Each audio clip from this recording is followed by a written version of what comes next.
यह कहानी है 12वीं सदी के दो वीर योद्धा आला और उदल की, जिनकी वीरता और बलिदान आज भी लोगों के दिल में राज करती है।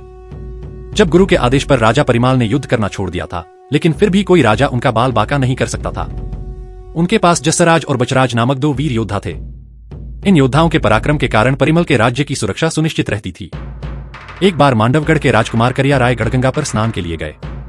उन दिनों गढ़ मुक्तेश्वर में गंगा स्नान के मेले में स्नानार्थी राजाओं के शिविर लगा करते थे और साथ ही विभिन्न प्रकार के सामानों का व्यापार भी होता था।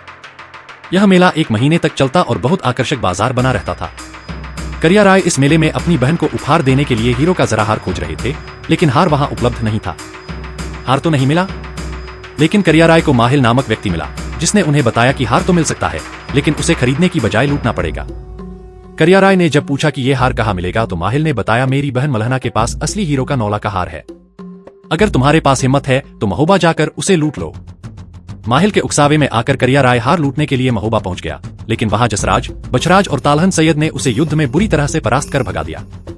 कुछ समय बाद जब तालहन सैयद किसी काम से काशी गए हुए थे, माहिल ने फिर से करिया राय को उकसाया।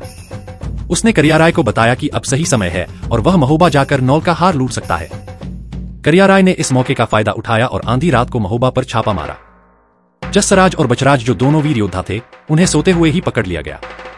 करिया राय ने दिवला रानी के गले से नौल का हार छीन लिया और साथ ही अनेक स्वर्ण आभूषण, पचसावत नामक हाथी और पपिया नामक घोड़ा भी लूटकर मांडवगढ़ लौट गया। जसराज और बचराज की वजह से ही राजा परिमाल पर कोई आक्रमण नहीं करता था। करिया राय ने दोनों को बंदी बनाकर, माहिल की सलाह पर करिया राय ने दोनों के सिर काटकर उन्हें बरगद के पेड़ पर लटका दिया। जब यह समाचार राजा परिमाल तक पहुंचा तो उन्होंने जसराज के पुत्रों को अपने महल में बुला लिया। जसराज और बचराज वनवासी थे, जिन्हें राजा परिमाल वन से लेकर आए थे। बाद में उनके वंश को बनाफर राय के नाम से जाना गया। जब ताला सैयद बनारस से वापस लौटे तो महोबा का हाल देखकर बहुत दुखी हुए। सैयद ने एक बार तो मांडवगढ़ पर चढ़ाई करने की सोची, परंतु बाद में दिवला की सलाह मान ली। दिवला ने कहा, तुम इन सब बच्चों को पालो और युद्ध करने की हर एक कलाओं को बच्चों को सिखाओ। जब समय आएगा तो वे स्वयं ही बदला ले लेंगे। रानी मलना ने अपने बालक ब्रह्मानंद के साथ साथ आला और उदल का भी पालन पोषण किया। रानी मलना सब लड़कों को बहुत प्यार करती थी। एक बार महोबा में गुरु अमरनाथ पधारे। मलहना अपने साथ दिवला और ब्रह्मा रानी को लेकर अमरनाथ जी महाराज की सेवा में पहुंची। आला उदल, ब्रह्मानंद, मलखान, देवा आदि सबको गुरु अमरनाथ जी के चरणों में प्रणाम करवाया। रानी ने कहा, आप इन्हें अपना दास जानकर अपनी शरण में लेकर आशीर्वाद दीजिए। गुरु अमरनाथ जी ने आल्हा की पीठ ठोंकते हुए कहा, सदा विजयी रहोगे, सभी बड़े योद्धाओं पर विजय प्राप्त करोगे। फिर उदल की पीठ ठोंकी और बोले, इस लड़के का शरीर वज्र का होगा, जिस पर हथियार भी असर नहीं करेगा। फिर मलखान पर हाथ फिराते हुए उसका शरीर वज्र करने लगे। तब ब्रह्मानंद ने कहा, महाराज आप शिष्यों के पाव न छुए। गुरु अमरनाथ जी ने कहा, रानी इनकी सारी काया वज्र की हो गई, बस पाव रह गए। यदि पाव के तलवे में शस्त्र लग गया तो यह नहीं बचेगा। फिर ब्रह्मानंद और सुल्खे पर हाथ फेरा। मलखान, ब्रह्मानंद के तो पाव में जन्मजात पद्म का चिन्ह है, उसके फटने से पूर्व उसे कोई नहीं मार सकता। सातों लड़के ताला सैयद से युद्ध कला सीखने लगे।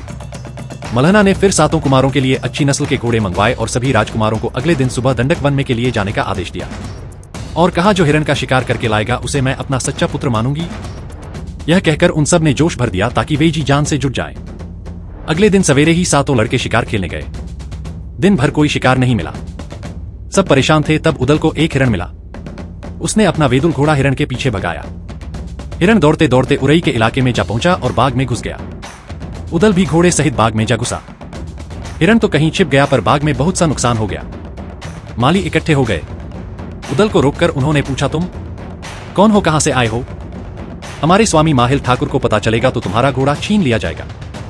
उदल ने अपना परिचय दिया, मेरा नाम उदल है, महोबा से आया हूं, जहां के राजा परिमल रहे हैं, आला का छोटा भाई हूं, किसी में इतनी हिम्मत नहीं जो मेरा घोड़ा छीन ले। इतना कहकर उदल ने घोड़ा महोबा की ओर मोड़ दिया और शाम होते होते महोबा पहुंच गए। जब उरई के नरेश माहिल को बगिया नष्ट होने की सूचना मिली तो वह गुस्से से भर गया। माहिल तुरंत अपनी घोड़ी पर सवार होकर महोबा के लिए रवाना हो गया। उस समय राजा परिमाल का दरबार लगा हुआ था। राजा ने माहिल का हालचाल पूछा, लेकिन माहिल ने उदल की शिकायत शुरू कर दी। उसने कहा, उदल अगर इतने बहादुर हो गए हैं तो क्यों ना मांडवगढ़ जाकर युद्ध करते, जहां करिया राय ने दसराज और का सिर काटकर बरगद पर लटका दिया था। वह तुम्हारा धनमाल और नल का हार लूटकर ले गया था। फिर बार बार उरई में आकर क्यों उत्पात मचाता है? राजा परिमल बोले, माहिल, जो भी हानि उदल ने पहुंचाई है मैं उसका दुगुना धन एवज में देने को तैयार हूं, लेकिन मांडवगढ़ की बात मत करो। यदि उदल के कानों में यह बात पड़ गई तो वह तुरंत मांडवगढ़ पहुंच जाएगा। उदल को मरने से डर नहीं लगता। हम जब ठीक समझेंगे तब करिया राय से निपट लेंगे। तब तक उदल के कानों में यह बात पड़ ही गई। वह दरबार में आधमका और बोला, दादा मुझे बताओ ये मांडवगढ़ का करिया राय कौन है?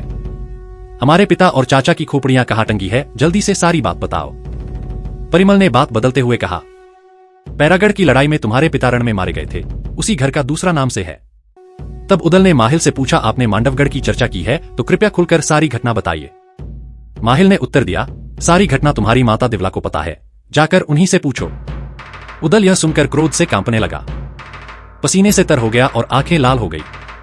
मामा माहिल को ललकार कर बोला, मैं अवश्य अपने पिता का बदला लूंगा, उस करिया राय का सिर अपने हाथ से काटूंगा। फिर उदल अपनी माता दिवला के पास गया और घटना की सच्चाई पूछी। मां से कहा, सच बताओ, यह करिया राय कौन है? उसने हमारे पिता को क्यों मारा? यदि अपने पिता का बदला नहीं लिया तो हमारे जीवन को धिक्कार है। माता अभी उदल को युद्ध के लिए भेजने को तैयार नहीं थी, परंतु उदल ने तलवार निकाली। उदल ने तलवार निकालकर कहा, या तो सच बता दो अन्यथा मैं आत्महत्या कर लूंगा। तब विवश होकर देवला ने बताया, मंडूगढ़ का राजकुमार करिया राय महोबे पर आंधी रात को चढ़ाया। इससे पहले भी वह आक्रमण करने आया था, तब तुम्हारे पिता, चाचा और तालहन ने मारकर भगा दिया था। वह अपनी उसी हार का बदला लेने दोबारा आंधी रात को आया और सोते हुए दोनों वीरों को बांध ले गया। अपने यहाँ उनके सिर काटकर बरगद पर लटका दिए। यहाँ से मलहना रानी के गहने और नौलखा हार भी ले गया। वह राजकुमार नहीं लुटेरा है। माता की बात सुनकर उदल बोले, मैं अपने पिता और चाचा का बदला अवश्य लूंगा, मांडवगढ़ को खोदकर तालाब बना दूंगा, करिया राय का सिर काट दूंगा, उसका वंश मिटा दूंगा। इस पर देवी ने कहा, बात ठीक है, मैं भी यही चाहती हूं, परंतु अभी घर में बैठो। मांडवगढ़ को जीतने का समय अभी नहीं आया। मांडवगढ़ से पहले 12 कोस का बीहड़ जंगल है, फिर लोहागढ़ का भयानक किला है। अभी तुम्हारी उम्र कम है, अनुभव भी नहीं है। उदल बोला, जब से सुना है मेरे मन में आग लगी है, जब तक बदला नहीं ले लूंगा मैं आराम से बैठ नहीं सकता। माता उदल को लेकर रानी मलना के पास गई और सारी बात बताकर कहा कि उदल को आप समझा सकती है।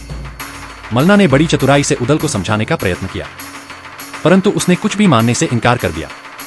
तब रानी मलहना ने विचार किया कि उदल को मांडवगढ़ जाने की अनुमति दे देनी चाहिए।